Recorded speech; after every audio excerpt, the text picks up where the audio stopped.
శ్రీకాకుళం జిల్లా ఇచ్చాపురం నియోజకవర్గంలో జై హో బీసీ కార్యక్రమంలో శ్రీకాకుళం ఎంపీ రామ్మోహన్ నాయుడు పాల్గొన్నారు. రాష్ట్రంలో బీసీల అభ్యున్నతికి కృషి చేసిన ఏకైక పార్టీ తెలుగుదేశం అని ఈ సందర్భంగా శ్రేణులకు గుర్తు చేశారు. భవిష్యత్తులో రానున్నది చంద్రన్న రాజ్యమని ఎంపీ రామ్మోహన్ నాయుడు తెలిపారు.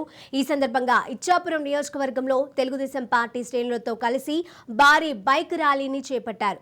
తెలుగుదేశం పార్టీ కంచుకోటగా చెప్పుకునే ఇచ్చాపురం నియోజకవర్గంలో మరికొంతమంది వైసీపీ శ్రేణులు ఈ రోజు ఎంపీ రామ్మోహన్ నాయుడు సమక్షంలో తెలుగుదేశం పార్టీ కండువాను కప్పుకున్నారు.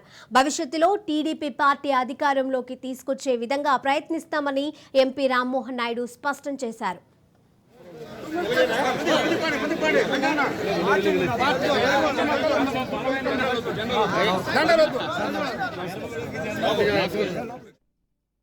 ఒక్కరితో పని కాదని చెప్పి ముగ్గురికి పదవులు ఇచ్చి వాళ్ళందరికీ కూడా పోటీకి దిగుతున్నారు.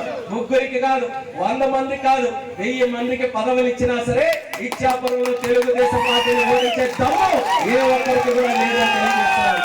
అది తెలుగుదేశం పార్టీకి ఇచ్చాపురం ప్రజలకి ఉన్నటువంటి అభినవ సంబంధం. ఆ సంబంధం ఇప్పుడు 82లోనే ఏర్పడింది.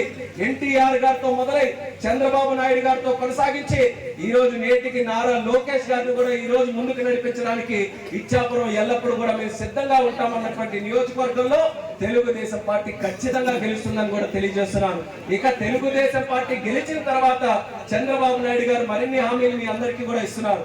ఎందుకనంటే ఈ మాయలో అందరూ కూడా మళ్ళీ ఎలక్షన్ల ముందుకు వచ్చి చంద్రబాబు నాయుడు గారు మళ్ళీ గెలిస్తే మీ పథకాలన్నీ కూడా కట్ చేస్తారని మాయ మాటలు మళ్ళీ చెప్తున్నారు. అందుకని మీరందరూ కూడా గుర్తుపెట్టుకోవాలి, చంద్రబాబు నాయుడు గారు అంటే సంక్షేమం, చంద్రబాబు నాయుడు గారు అంటే అభివృద్ధి.